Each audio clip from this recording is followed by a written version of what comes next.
Eu sou Mário Persona e essas são as respostas que eu dei aos que me perguntaram sobre a Bíblia.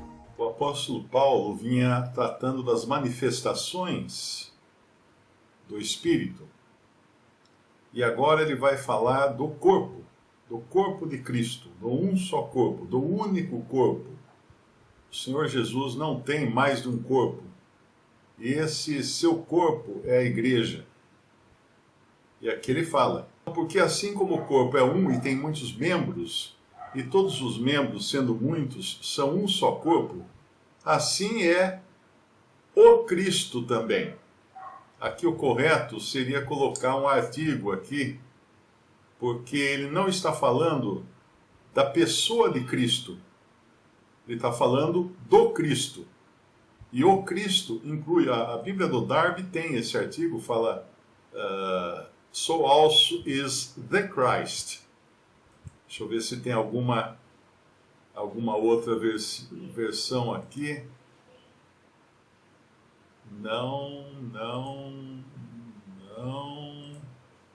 Pelo jeito, os tradutores não pegaram esse artigo que aparece no grego.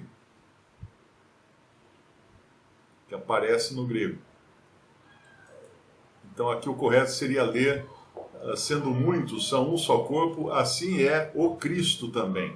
Essa é a maneira correta de ler aqui. Por que isso? Porque, para não confundir com a pessoa de Cristo. Quando falamos de Cristo, estamos falando da sua pessoa. Quando falamos do Cristo, estamos falando da sua pessoa, que inclui a igreja, que inclui o seu corpo. Porque seria estranho dizer que o corpo de Cristo é separado de Cristo, quando não é. Porque aqui mesmo vai falar que todos estão debaixo de uma cabeça, né? Todos estão sujeitos ou são controlados por uma mesma cabeça. Então, assim como o corpo é um e tem muitos membros, e todos os membros, sendo muitos, são um só corpo, assim é o Cristo também. O que isto quer dizer aqui? Que existe variedade no corpo de Cristo. Não se pode esperar que todos os membros sejam iguais e que atuem da mesma maneira. E não se pode esperar também que um membro seja mais valorizado que o outro, como se o outro não fosse necessário no corpo. Nós sabemos que um corpo ele funciona direito quando todos os membros estão funcionando direito, em consonância, em conformidade. E aqui ele continua então no versículo 13: pois todos nós fomos batizados em um Espírito, formando um corpo, quer judeus, quer gregos, quer servos, quer livres, e todos temos bebido de um Espírito. Esse versículo aqui é chave para nós entendermos a questão do batismo do Espírito Santo, ou batismo com o Espírito Santo, ou batismo no Espírito Santo, né? Cada versão vai falar uma coisa diferente aí, mas nós fomos batizados em um Espírito. E aqui é muito claro que ele está falando de um batismo coletivo. Nós fomos batizados em um Espírito. E não tem nada a ver com esse batismo pentecostal aí, que falam que você precisa ser batizado no Espírito Santo, e o sinal disso é falar em línguas, né? Está errado isso. Por quê? Primeiro, que esse batismo ao qual ele está se referindo aqui é o que aconteceu no dia de Pentecostes, em Atos 2, quando todos nós fomos batizados em um Espírito, em uma unidade espiritual, formando um corpo. Ali foi formado o corpo de Cristo. Agora, Paulo não estava ali. Ele não estava em Atos 2, ele não era nem convertido ainda em Atos 2. Como é que ele fala, todos nós fomos batizados em um Espírito? Porque ali é a formação da igreja. E a formação da igreja incluiu todos, ainda até aqueles que iriam se converter depois. Eu sempre gosto de usar o exemplo do exército. Quando o exército foi fundado, no século XIX, o exército brasileiro, né? ali foi, vamos dizer assim, o batismo do exército como sendo um corpo militar. Os que vieram depois não foram criados novos exércitos para eles. Eles foram agregados a esse um corpo que já existia desde a sua fundação. Assim é com a igreja. Quando uma pessoa se converte a Cristo, ela não é batizada com o Espírito Santo. Não. Ela é selada com o Espírito Santo. É diferente. Aí sim, é uma obra individual num crente em Cristo. Isso você encontra em Efésios capítulo 1, versículo 12. Com o fim de sermos para louvor da sua glória, nós os que primeiros esperamos em Cristo, em Cristo, também vós estáis, depois que ouvistes a palavra da verdade. Foi o primeiro contato que nós tivemos com a palavra de Deus. E aí nascemos de novo. O evangelho da vossa salvação. Aí que nós cremos. Porque para crer nós precisávamos saber o que era o evangelho, não é? Nós primeiros recebemos vida pelo novo nascimento, através da palavra da verdade aplicada na nossa alma. Então, agora, com vida, estávamos capacitados, inclusive, a ouvir o evangelho. A fé vem pelo ouvir. E o ouvir, né? É Romanos que eu estou citando. E o ouvir pela palavra da verdade.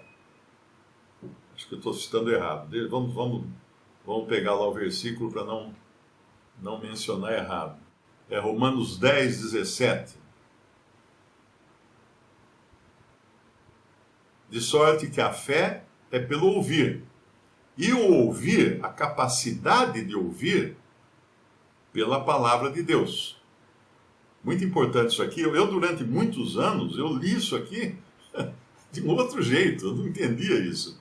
Eu achava que, de sorte que a fé é pelo ouvir, e ouvir a palavra de Deus. Não era isso. Era o ouvir, a capacidade de ouvir, vinha pela palavra de Deus. Que é justamente o que acontece no novo nascimento.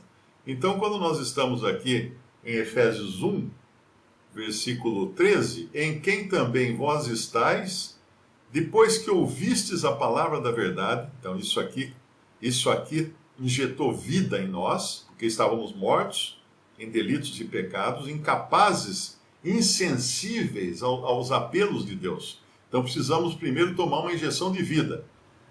E essa injeção de vida foi possível através do Espírito Santo nos dar a capacidade de ouvir. A palavra de Deus nos dá a capacidade de ouvir o Evangelho.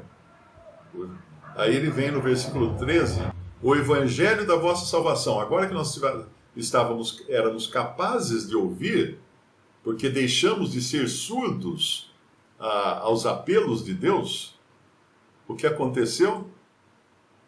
Ouvimos o Evangelho da nossa salvação. E tendo nele também crido, agora demos um passo de fé. Cremos no Evangelho, cremos em Cristo como nosso Salvador. Tendo nele também crido, fostes selados com o Espírito Santo da promessa, o qual é o penhor ou garantia da nossa herança para a redenção da possessão adquirida para louvor da sua glória. Portanto, isso aqui é o processo de salvação de uma alma. E nele entra o Espírito Santo, sim, em cada passo. Primeiro, ao aplicar a palavra da verdade em nós, para obtermos vida. Depois, nos fazendo entender o Evangelho da nossa salvação. Nos dando fé para podermos crer, que a fé também é um dom de Deus. Nos selar com o Espírito Santo da promessa. Esse é o processo de uma conversão. Mas repare que aqui não fala nada de ser batizado com o Espírito Santo. Aqui fala ser selado com o Espírito Santo, que é diferente. Então, voltando lá ao nosso capítulo de 1 Coríntios 12, aqui quando ele fala, todos nós, no versículo 13, fomos batizados em um Espírito, formando um corpo, quer judeus, quer gregos, quer servos, quer livres, e todos temos bebido de um Espírito. Isso não é o batismo pentecostal, das denominações pentecostais, que alegam que você tem que ter uma experiência de falar línguas estranhas para provar que foi batizado com o Espírito Santo, que recebeu o Espírito Santo. Não. O Espírito Santo você recebeu quando creu em Cristo. Ah, mas não aconteceu nada, não teve trovoada no céu, não teve língua estranha. Não precisa ter nada. Você não creu pela fé? Então, a fé é a certeza de coisas que não se veem, de coisas que se esperam. A convicção de fatos que não se veem. Isso é fé, não é? Você precisa ter trovoada no céu para achar que tem fé. Você creu, acabou. Creu. E um versículo aqui mesmo, em 1 Coríntios 12, deixa muito claro que é bobagem essa história de pentecostais que ficam insistindo para as pessoas falarem em línguas, né? Porque ele deixa no final aqui, do capítulo 12, ele fala no versículo 28, a uns pôs Deus na igreja, primeiramente apóstolos, em segundo lugar profetas, em terceiro doutores, depois milagres, depois dons de curar, socorros, governos, variedades de línguas. Aí ele pergunta, isso aqui a gente chama de pergunta retórica, uma pergunta que não está perguntando para obter uma resposta. A resposta você já sabe. Porventura são todos apóstolos? A resposta é não, claro. Ele já acabou de explicar que deu diferentes dons a diferentes pessoas. São todos profetas? A resposta é não. São todos doutores? A resposta é não. São todos operadores de milagres? A resposta é não. Têm todos o dom de curar? A resposta é não. Falam todos diversas línguas? E a resposta agora é não também. Não. Interpretam todos? Não. Então, repara que aqueles... Tem grupos de cristãos que o pastor chega até a insistir. Não, você... Quer ver? Ó, começa a falar uma palavra qualquer aí. Uriam malamaz, vai repetindo. Daqui a pouco você pega o embalo, pega no tranco e começa a falar em línguas. Isso aí é tontice. Isso aí é uma idiotice tremenda. Você vai querer fazer a carne gerar alguma coisa? Porque isso é da carne. Isso é mantra. Não tem aqueles hindus, aqueles tibetanos, que eles têm os mantras, né, que eles ficam lá repetindo. Aí eles entram num transe, porque aquele som vira um negócio na cabeça dos caras. Aí eles entram num transe, daí dá até para ir até Marte e voltar. Mas então, esqueça essa história que você só recebeu o Espírito Santo se você falou em outras línguas. Não. Você pode falar em outras línguas fazendo um curso. Um curso de idiomas. Tem aí um monte na internet, grátis, para você fazer. Visite respondi.com.br. Adquira os livros ou baixe e-books. Visite 3minutos.net. Baixe o aplicativo.